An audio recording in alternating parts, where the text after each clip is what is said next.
Okay. So, as I always say, if everything is working the way that it's supposed to be working, we are now live. And that being said, hello and welcome to everyone who is watching the Melanin channel. Wherever this day may have found you, I'm so glad that you're here. If you are watching this over on Twitch, hello, welcome, how you doing? We are here to be productive, and as I said last time, you guys, if you see me making like light changes to the Discord, uh, no worries, it's supposed to be that way. So, that being said, today has been a day of interesting proportions.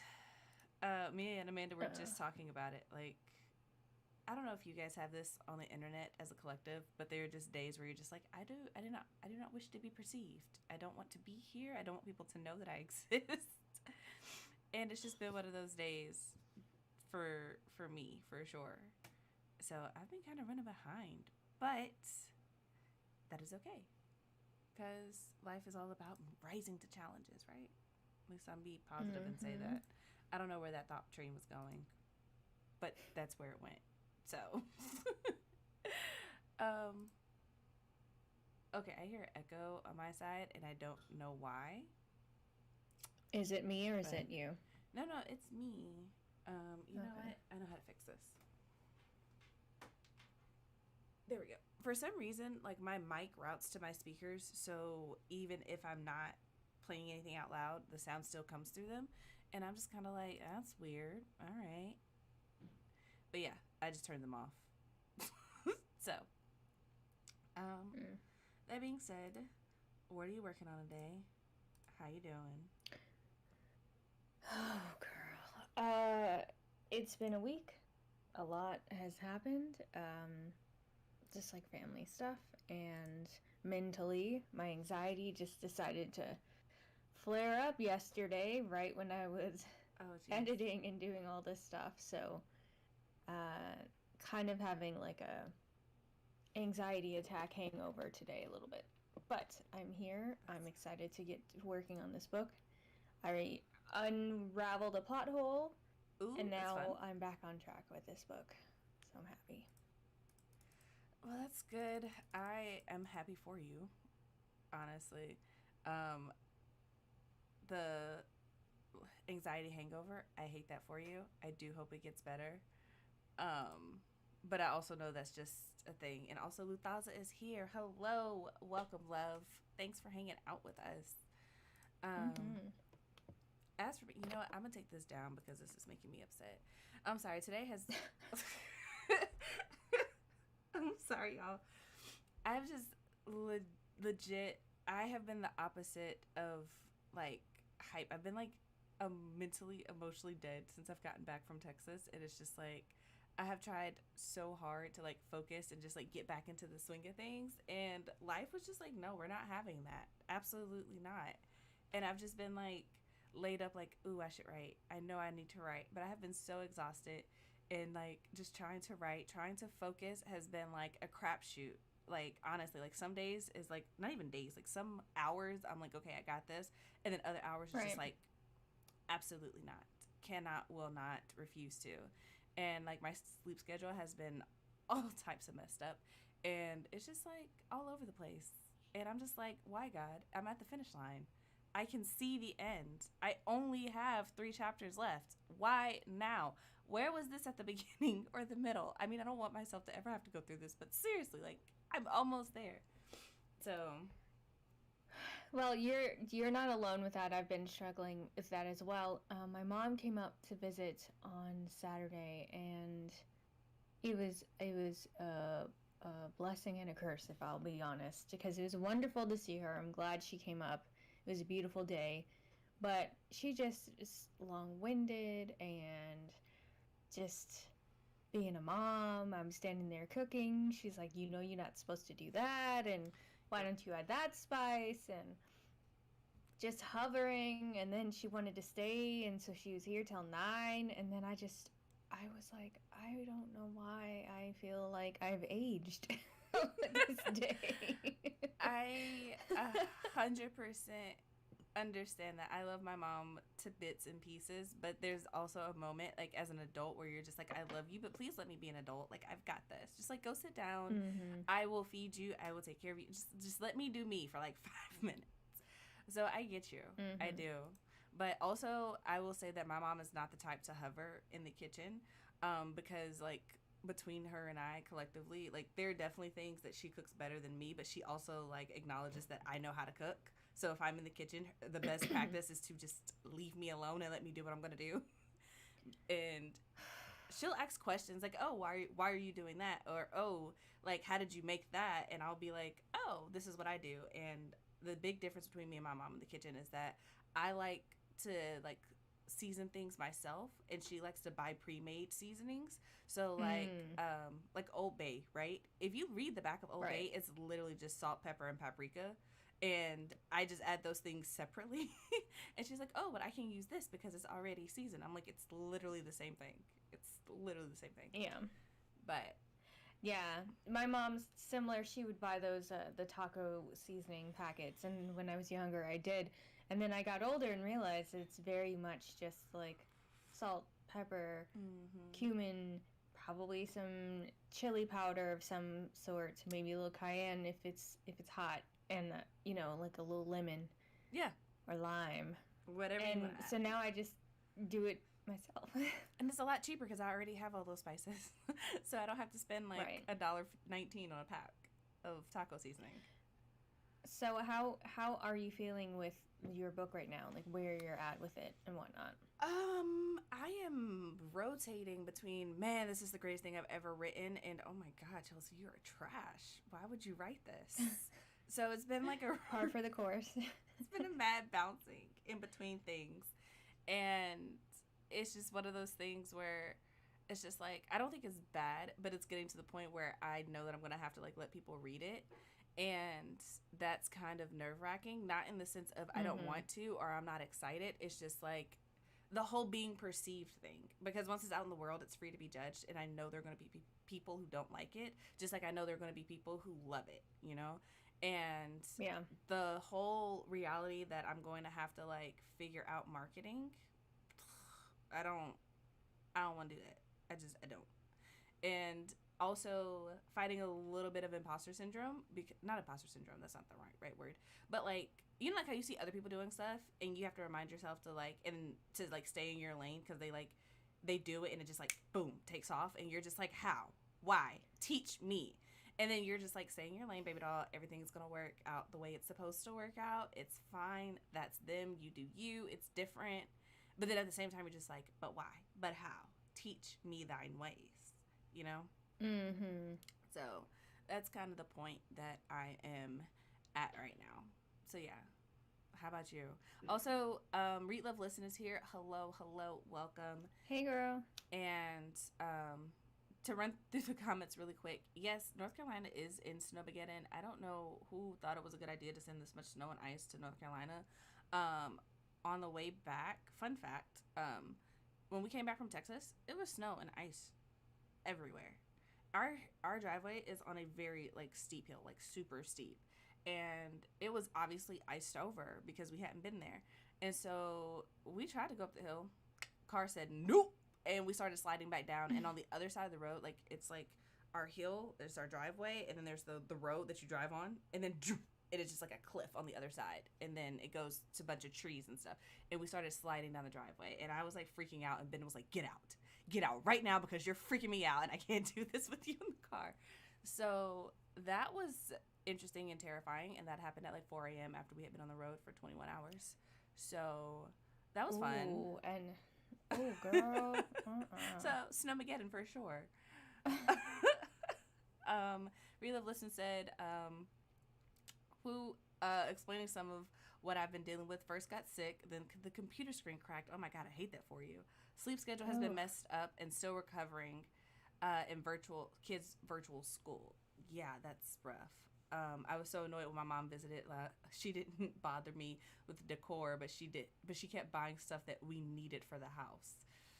Yeah, yeah, yeah. I have gotten to the point where me and my mom, we had a come to Jesus moment, and I was like, "Don't buy me anything for my house. I won't buy you anything for your house. We're good." And she was like, deal. Like, I'm just at a point, please don't buy me anything for my house. We have a very specific aesthetic that we have cultivated together, and it's we buy what we want. So please do not. That's not. I appreciate the thought. Send me money. Mm-hmm. That's how I feel about it. But yeah. Yeah, my mom's habit is buying me clothes that I don't necessarily like. I love a good clothing item. I love a good free clothing item. But she will buy stuff that's not my style. I have a very eclectic style, so it's weird to say that she's buying things that aren't my style. But she got me Minnie Mouse pajamas for Christmas, which is great. But I have not ever been about Minnie Mouse. Minnie Mouse has never been my girl. I've never had a Minnie Mouse, even like hat or nothing, even when I was a kid. So for her to buy that for me was like, are you trying to take my style in a different way? Because I don't know how to take this. you know, and then they were like too big for me. So I thought, oh, okay, so you maybe bought these for somebody else and then, you know, gave them to me. Either way, I gave them back to her. We exchanged pajamas. So I got the right size that are a different pattern. But in terms of my book, so like I said, I had a puke. Ugh. Okay, hold on. More coffee, because I can't talk today. Actually, I respect that. Also, I'm just drinking water today, you guys. I don't know where I picked up this weird habit, but I've just gotten in the habit of drinking like hot water, and it's actually very relaxing. There's no tea bag in here. It's literally just hot water.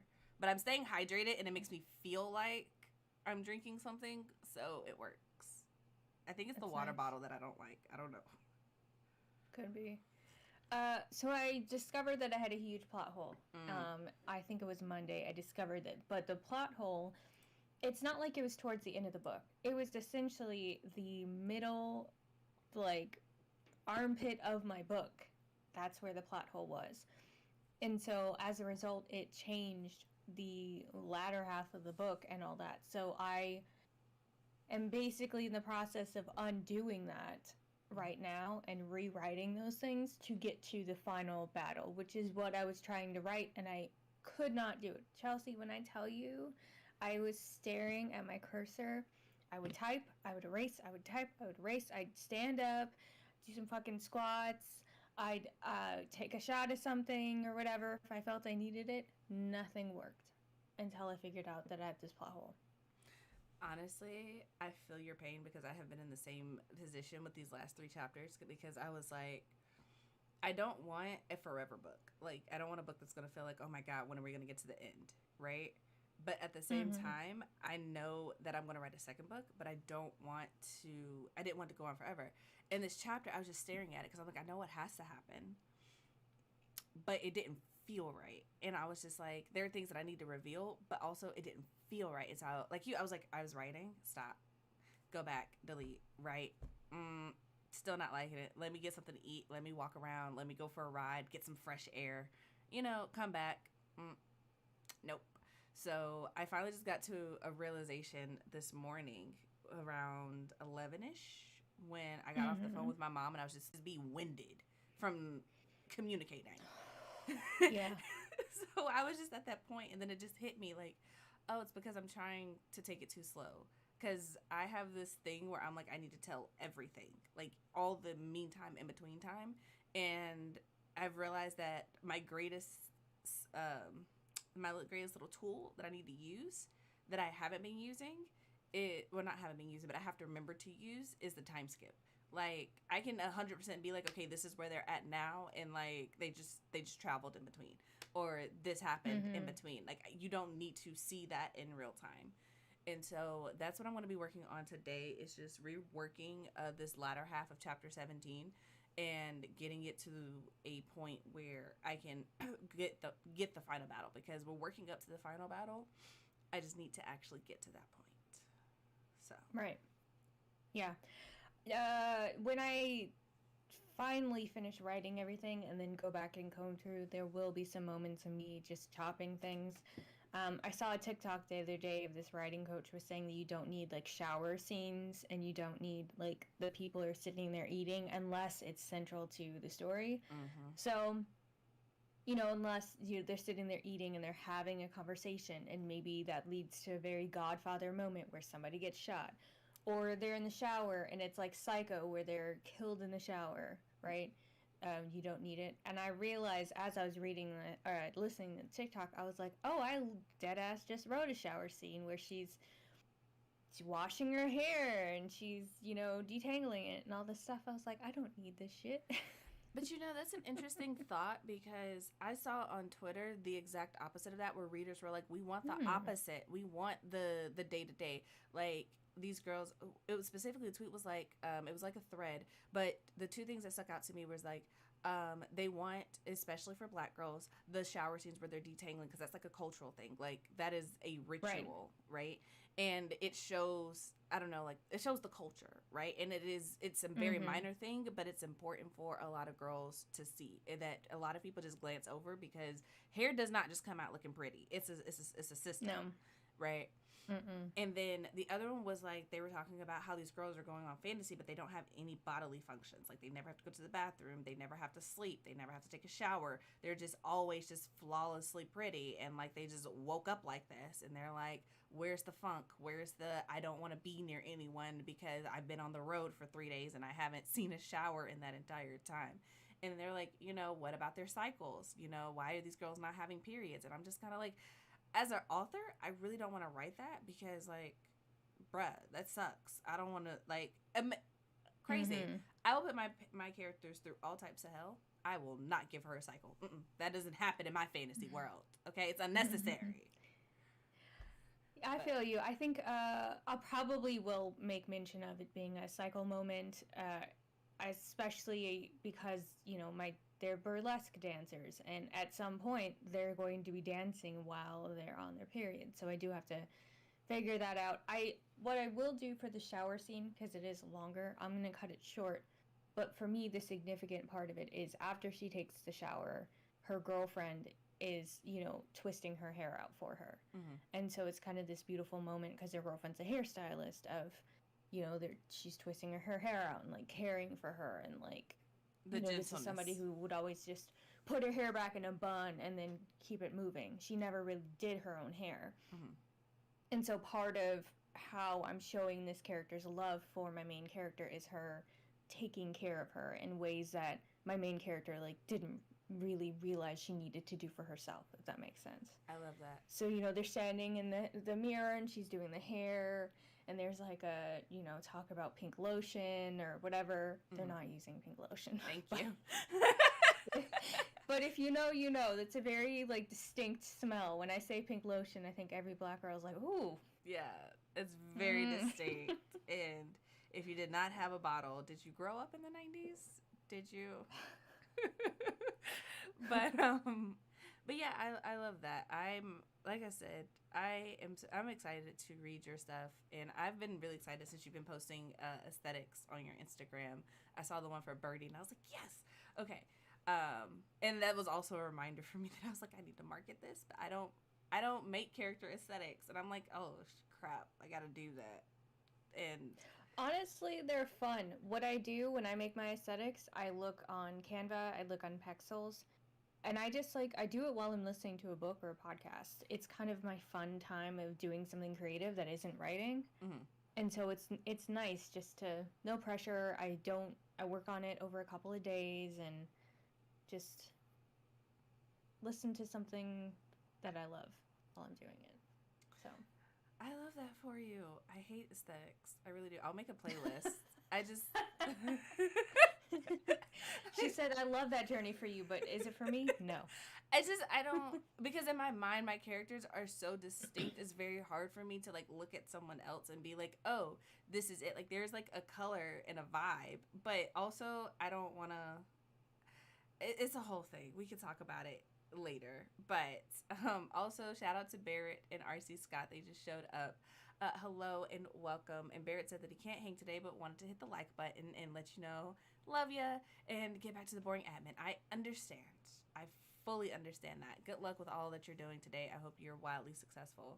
And speaking of which, y'all know we can run our mouths, so we are going to go ahead and get into this first sprint, for sure let us know what you are working on in this 30-minute sprint that we're doing.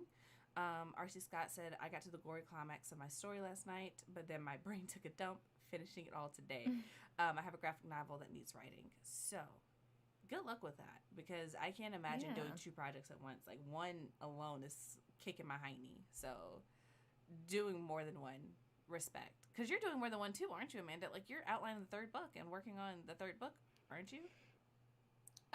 Still outlining it. I've been outlining it for a while. I'm slowly working on it because it's, it's the final book, so I need to make sure I come correct. I'm not trying to rush it. Got you. The outlining part of it. I don't know. Got you. I just, whew, I respect it so much. And Reload Listen said, I love your aesthetics. I tried to make the mood boards, but get to critical and perfectionist. I love making playlists. See, we on the same page. I'll tell you a song all day, any day. But anyway, we're not going to get back into that conversation. It is 1:23 Eastern Standard Time, to 23 minutes after the hour, wherever you're at in the world. We are going to go ahead and jump into this first sprint. I'm going to try to fix this last scene and hopefully get on to chapter 18 so I can make some progress. And we're going to do this. So yeah, this is what BYOM, bring your own music, because I can't play it on YouTube. So there we go. Anyway, happy writing, everyone.